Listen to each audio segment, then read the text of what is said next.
झा आपके अपने YouTube channel पे स्वागत करता हूं। प्यारे बच्चों, एक अमेजिंग फैक्ट जो जानकर आपको हैरानी होगी रेलवे एएलपी टेक्नीशियन के बारे में, जो कि कमिंग वैकेंसी है।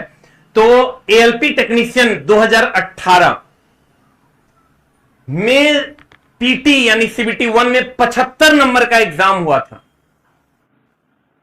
और cut off sir 15 number minimum गया था।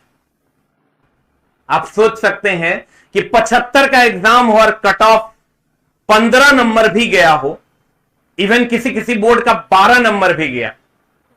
अनेकों फेजेस में रिजल्ट दिए गए क्योंकि पीटी में जितने बच्चों को लेना था उतने बच्चे मिल नहीं रहे थे।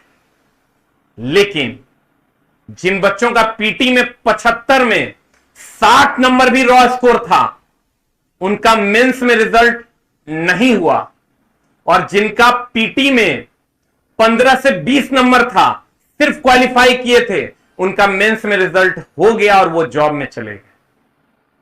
प्यारे बच्चों, बड़ा अमेजिंग फैक्ट है, थोड़ा आश्चर्य भी होगा, लेकिन यही सच्चाई है। ये एक मिस्ट्री है। अगर आप एएलपी टेक्नीशियन के बारे में समझना चाहते हैं तो वीडियो नंबर 2 के लिए जरूर कमेंट करें।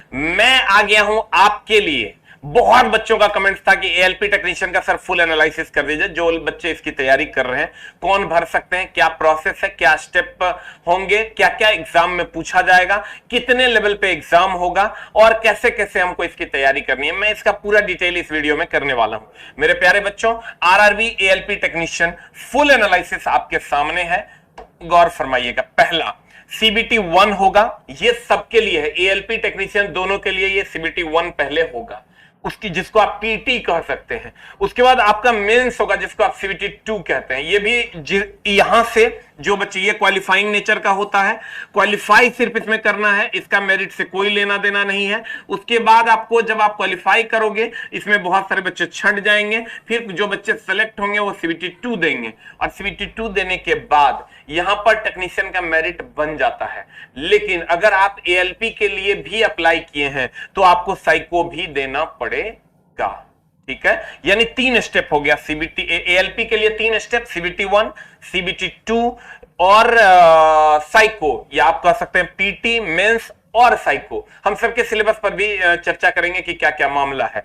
और अगर हम बात करें एएलपी के लिए तो ये कितने स्टेप हो गए? 3 स्टेप। टेक्नीशियन के लिए 2 स्टेप, सीबीटी 1 एंड सीबीटी 2, या कह सकते हैं पीटी एंड मेंस। इसके बाद फर्स्ट स्टेज सीबीटी की अगर हम बात करें तो कॉमन फॉर एएलपी टेक्नीशियन, ये एएलपी टेक्नीशियन दोनों के लिए ये एग्जाम होगा। फर्स्ट स्टेज हम सीबीटी 1 की बात कर रहे हैं। फिर क्वालिफाइंग इन नेचर होगा, मतलब सिर्फ इसमें पास करना होता है और आपको सीबीटी 2 के लिए क्वालिफाई करना होता है। इसका मार्क्स मेरिट में काउंट नहीं होता है। इसका मार्क्स मैं क्लियर बता दूं, मेरिट में काउंट नहीं होता है। ये सिर्फ इसलिए जरूरी है ताकि आप सीबीटी 2 में पहुंच सके। फिर यहां ड्यूरेशन इसका कितने देर का होता है? सीबीटी 1 का 60 मिनट का होता है। नंबर ऑफ क्वेश्चन 75 होते हैं। Minimum percentage of marks for eligible in various categories जो है, यहां पर सर मैं थोड़ा बता दूं कि मिनिमम कितना परसेंट मार्क्स आपको लाना होगा। 75 में आपको 40% मार्क्स लाना होगा, यानी 30 मार्क्स लाना होगा। 30% मार्क्स लाना होगा ओबीसी वालों को, यूआर को 40%, ओबीसी को 30%, एससी को 30% और एसटी को 25%। यानी मार्क्स के आधार पर अगर देखें आउट ऑफ 75 तो यूआर को 30 नंबर लाना होगा, ओबीसी को 22.5 और एससी को 22.5, एसटी को 18.75, ये मिनिमम लाना होगा। लेकिन पिछली बार ऐसा नहीं हुआ, इस कैटेगरी में बच्चे ही नहीं हो पाए क्योंकि इतना भी नंबर बच्चे नहीं ला पाए। आप सोच के देखिए कि 75 में 30 नंबर बच्चे नहीं ला पाए, 75 में 22.5 नहीं ला पाए, 18 नंबर तक नहीं ला पाए, तो बाद में इसको जो है 15 नंबर तक लेकर जाया गया जनरल वाले बच्चों। 30 नंबर था कट ऑफ कि मिनिमम इतना आना चाहिए, ये क्वालिफाइंग इन नेचर था, मतलब सिर्फ इसमें क्वालिफाई करके आप सीबीटी 2 में जाइए सर। लेकिन इसको लास्ट में घटा के 4 बार रिजल्ट दिया गया और मात्र 15 नंबर पर सिलेक्शन हुआ। यानी सीबीटी 1 आपके लिए बहुत ज्यादा टेंशन की बात नहीं है। सीबीटी 1 में तो आपका सिलेक्शन होना ही होना है, नहीं होने का कोई बात नहीं है। तो आप सीबीटी 1 के लिए एकदम टेंशन न लें तो ज्यादा बेहतर है। अब आते हैं सिलेबस फॉर सीबीटी 1। इसमें मैथ रहेगा आपका, रीजनिंग रहेगा आपका, साइंस रहेगा आपका और general awareness and current affairs रहेगा। साइंस में फिजिक्स केमिस्ट्री एंड बायो तीनों रहेगा, फिजिक्स केमिस्ट्री एंड बायो तीनों रहेगा इसमें, ये भी ध्यान देने वाली बात है। और general awareness and current affairs आपका रहेगा, मैथ, रीजनिंग, साइंस यानी फिजिक्स केमिस्ट्री एंड बायो, और general awareness and current affairs. बच्चे कहते हैं नहीं सर सिर्फ फिजिक्स पूछेगा, ऐसा नहीं है सर, सीबीटी 1 का जो सिलेबस है उसमें ये चारों है।